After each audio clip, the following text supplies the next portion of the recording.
नमस्कार दोस्तों, स्वागत है आप सभी का हमारे चैनल पौराणिक लोक पर। ओम नमः शिवाय। हर हर महादेव। भगवान भोलेनाथ आप सभी पर सदैव अपनी कृपा बनाए रखे। मित्रों, देवों के देव महादेव बहुत ही भोले माने जाते हैं, इसलिए उनका एक नाम भोलेनाथ भी है।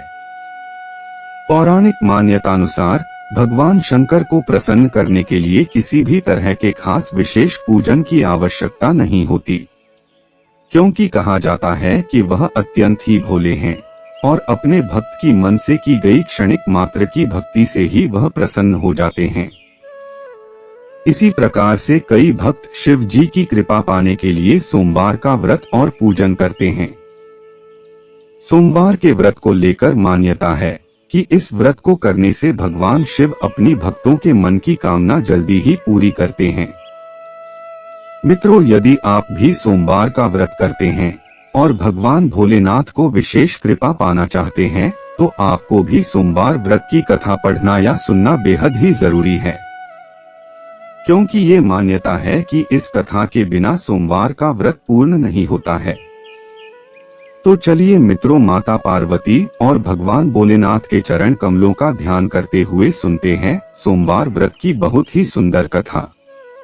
एक समय की बात है, इस भूमंडल पर एक अत्यंत प्रसिद्ध राजा चंद्रहास द्वारा पालित कांतिका नाम की एक नगरी थी। वहां पर धनेश्वर नाम का एक साहूकार और उसकी स्त्री रूपवती रहा करते थे। साहूकार का व्यापार दूर दूर तक फैला हुआ था। नगर के सभी लोग उस व्यापारी का सम्मान करते थे। साहूकार तथा उसकी पत्नी दोनों ही उस नगरी में सभी से बड़े प्रेम और आदर के साथ व्यवहार करते थे। घर में धन धान्य आदि की कमी नहीं थी, लेकिन उनको एक बड़ा दुख था कि उनकी कोई संतान नहीं थी। इस कष्ट से वह अत्यंत दुखी रहते थे। एक दिन एक बड़ा तपस्वी योगी उस नगरी में आया। वह योगी उस ब्राह्मण के घर को छोड़कर अन्य सब घरों से भिक्षा लाकर भोजन किया करता था, लेकिन रूपवती से वह भिक्षा नहीं लिया करता था। एक समय वह किसी अन्य घर से भिक्षा लेकर गंगा किनारे जाकर भिक्षान्न को प्रेम पूर्वक खा रहा था। तभी धनेश्वर ने योगी को देखा और अपनी भिक्षा के अनादर से दुखी होकर योगी से बोला, महात्मन, आप सब घरों से भिक्षा लेते हैं, परंतु मेरे घर की भिक्षा कभी भी नहीं लेते, इसका कारण क्या है? योगी ने कहा कि निःसंतान के घर की भीख पतितों के अन्न के तुल्य होती है, और जो पतितों का अन्न खाता है वह भी पतित हो जाता है। चूंकि तुम निःसंतान हो, आठ पतित हो जाने के भय से मैं तुम्हारे घर की भिक्षा नहीं लेता हूँ। धनेश्वर यह बात सुनकर अपने मन में बहुत दुखी हुआ और हाथ जोड़कर योगी के पैरों पर गिर पड़ा तथा आर्तभाव से कहने लगा, हे महाराज, यदि ऐसा है तो आप मुझको पुत्र प्राप्ति का उपाय बताइए। आप सर्वज्ञ हैं, मुझ पर अवश्य ही यह कृपा कीजिए। धन की मेरे घर में कोई कमी नहीं, परंतु मैं पुत्र न होने के कारण अत्यंत दुखी हूँ। आप मेरे इस दुख का हरण करें, आप सामर्थ्यवान हैं। यह सुनकर योगी कहने लगे, हे ब्राह्मण, तुम चंडी देवी की आराधना करो। घर आकर उसने अपने स्त्री से सब वृत्तांत कहा और स्वयं तप के निमित्त वन में चला गया। वन में जाकर उसने चंडी देवी की उपासना की और उपवास किया। चंडी देवी ने 16वें दिन उसको स्वप्न में दर्शन दिया और कहा, हे धनेश्वर, तुझे पुत्र होगा, परंतु वह 16 वर्ष की आयु में ही मृत्यु को प्राप्त हो जाएगा। यदि तुम दोनों पति पत्नी 32 पूर्णमासियों का व्रत विधि पूर्वक करोगे तो वह दीर्घायु होगा। जितनी तुम्हारी सामर्थ्य हो उतने आटे के दिए बनाकर शिवजी का पूजन करना और पूर्णमासी का व्रत रखना।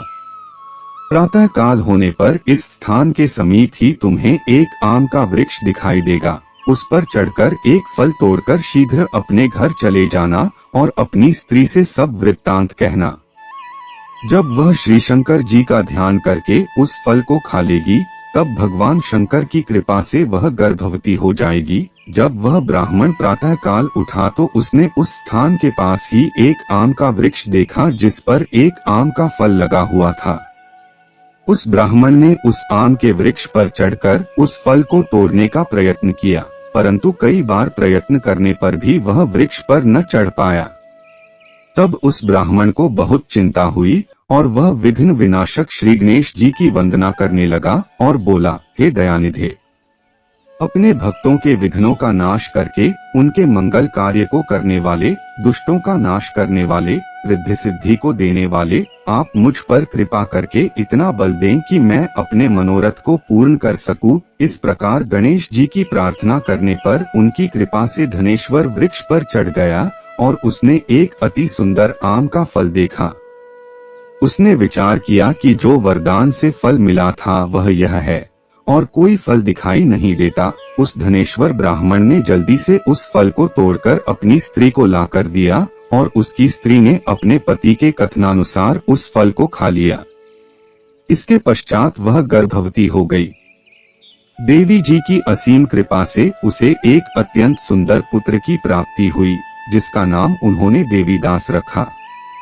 माता पिता के हर्ष और शोक के साथ वह बालक शुक्ल पक्ष के चंद्रमा की भांति बढ़ने लगा। भवानी की कृपा से वह बालक बहुत ही सुंदर, सुशील और पढ़ने में बहुत ही निपुण हो गया। चंडी देवी की आज्ञानुसार उसके माता पिता ने 32 पूर्णमासी का व्रत रखना प्रारंभ कर दिया था, जिससे उसका पुत्र दीर्घायु हो जाए। 16वां वर्ष लगते ही देवीदास के माता पिता को बड़ी चिंता हो गई कि कहीं उनके पुत्र की इस वर्ष मृत्यु न हो जाए। इसलिए उन्होंने अपने मन में विचार किया कि यदि यह दुर्घटना उनके सामने हो गई तो वे कैसे सहन कर सकेंगे। उन्होंने देवीदास के मामा को बुलाया और कहा कि हमारी इच्छा है कि देवीदास 1 वर्ष तक काशी में जाकर विद्याध्ययन करे और हम उसको अकेला भी नहीं छोड़ना चाहते, इसलिए साथ में तुम चले जाओ और 1 वर्ष के पश्चात इसको वापस लौटा लाना। सब प्रबंध करके उसके माता पिता ने काशी जाने के लिए देवीदास को एक घोड़े पर बैठाकर उसके मामा को उसके साथ विदा कर दिया। धनेश्वर ने अपनी पत्नी के साथ अपने पुत्र की मंगल कामना तथा दीर्घायु के लिए भगवती दुर्गा की आराधना और पूर्णमासियों का व्रत करना आरंभ कर दिया। इस प्रकार उन्होंने 32 पूर्णमासी का व्रत पूरा किया। कुछ समय पश्चात एक दिन वह दोनों मामा और भांजा मार्ग में रात्रि बिताने के लिए किसी ग्राम में ठहरे हुए थे। उस दिन उस गांव में एक ब्राह्मण की अत्यंत सुंदरी, सुशीला, विदुषी और गुणवती कन्या का विवाह होने वाला था। जिस धर्मशाला के अंदर वर और उसकी बारात ठहरी हुई थी, उसी धर्मशाला में देवीदास और उसके मामा भी ठहरे हुए थे। संयोगवश कन्या को तेल आदि चढ़ाकर मंडप आदि का कृत्य किया जा रहा था, लेकिन लगन के समय वर को धनुर्वात मतलब एक वायुरोग जिसमें शरीर धनुष की तरह झुककर टेढ़ा हो जाता है हो गया। इस कारण वर के पिता ने अपने कुटुंबियों से परामर्श करके निश्चय किया कि यह देवीदास मेरे पुत्र जैसा ही सुंदर है, मैं इसके साथ ही लग्न करा देता हूँ और बाद में विवाह के अन्य कार्य मेरे लड़के के साथ हो जाएंगे। ऐसा सोचकर उन्होंने देवीदास के मामा से जाकर बोला कि तुम थोड़ी देर के लिए अपने भांजे को हमें दे दो, जिससे विवाह के लग्न के सारे कृत्य सुचारू रूप से हो सके। तब उसका मामा कहने लगा कि जो कुछ भी कन्यादान के समय वर को मिले वह सब हमें दे दिया जाए, तो मेरा भांजा इस बारात का दूल्हा बन जाएगा। यह बात वर के पिता ने स्वीकार कर ली और उसने अपने भांजे को वर बनने के लिए भेज दिया और उसके साथ सब विवाह कार्य रात्रि में विधि पूर्वक संपन्न हो गया। पत्नी के साथ वह भोजन न कर सका और अपने मन में सोचने लगा कि न जाने यह कैसी स्त्री होगी। वह एकांत में इसी सोच में पड़ गया तथा उसकी आंखों में आंसू आ गए। तब वधू ने पूछा कि क्या बात है, आप इतने उदासीन व दुखी क्यों हो रहे हैं? तब उसने सब बातें जो वर के पिता व उसके मामा में हुई थीं उसको बतला दी। तब कन्या कहने लगी कि यह ब्रह्मा विवाह के विपरीत कैसे हो सकता है। देव, ब्राह्मण और अग्नि के सामने मैंने आपको ही अपना पति बनाया है, इसलिए आप ही मेरे पति हैं। मैं आपकी ही पत्नी रहूंगी, किसी अन्य की कदापि नहीं। तब देवीदास ने कहा, ऐसा मत करिए क्योंकि मेरी आयु बहुत कम है। मेरे पश्चात आपकी क्या गति होगी, इन बातों को अच्छी तरह विचार लो। परंतु वह दृढ़ विचार वाली स्त्री थी, बोली कि जो आपकी गति होगी वही मेरी गति होगी। हे स्वामी, आप उठिए और भोजन करिए, आप निश्चय ही भूखे होंगे। इसके बाद देवीदास और उसकी पत्नी दोनों ने भोजन किया तथा शेष रात्रि वे सोते रहे। प्रातःकाल देवीदास ने अपनी पत्नी को 3 नगों से जड़ी हुई एक अंगूठी दी, एक रुमाल दिया और बोला, हे प्रिय, इसे लो और संकेत समझकर स्थिर चित्त हो जाओ। मेरा मरण और जीवन जानने के लिए एक पुष्पवाटिका बना लो, उसमें सुगंधी वाली एक नवमल्लिका लगा लो, उसको प्रतिदिन जल से सींचा करो और आनंद के साथ खेलो कूदो तथा उत्सव मनाओ। जिस समय और जिस दिन मेरा प्राणांत होगा ये फूल सूख जाएंगे और जब ये फिर हरे हो जाएं तो जान लेना कि मैं जीवित हूँ। यह समझाकर वह चला गया।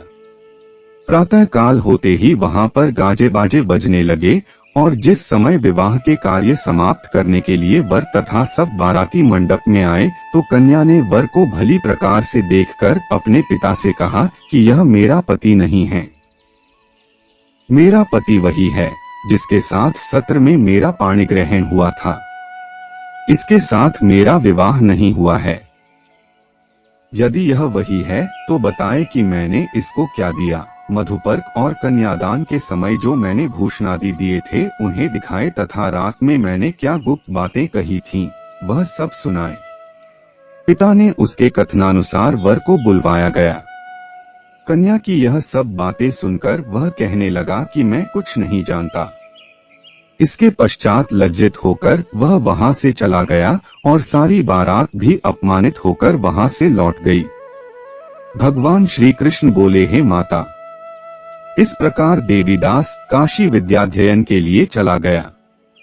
जब कुछ समय बीत गया तो काल से प्रेरित होकर एक सर्प रात्रि के समय उसको डसने के लिए वहां पर आया। उस विषधर के प्रभाव से उसके शयन का स्थान चारों ओर से विष से विषैला हो गया, परंतु व्रत के प्रभाव से उसको काट न पाया, क्योंकि पहले ही उसकी माता ने 32 पूर्णिमा का व्रत कर रखा था।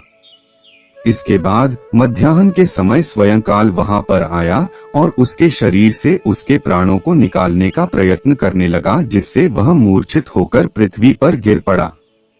भगवान की कृपा से उसी समय पार्वती जी के साथ भगवान शंकर वहां पर आ गए। उसको मूर्छित दशा में देखकर पार्वती जी ने भगवान शंकर से प्रार्थना की कि हे प्रभु, इस बालक की माता ने पहले 32 पूर्णिमा का व्रत किया था, जिसके प्रभाव से हे भगवान आप इसको प्राण दान दें। भवानी के कहने पर भक्त वत्सल भगवान शिव ने उसको प्राण दान दे दिया। इस व्रत के प्रभाव से काल को भी पीछे हटना पड़ा और देवीदास स्वस्थ होकर बैठ गया। उधर उसकी स्त्री उसके काल की प्रतीक्षा किया करती थी।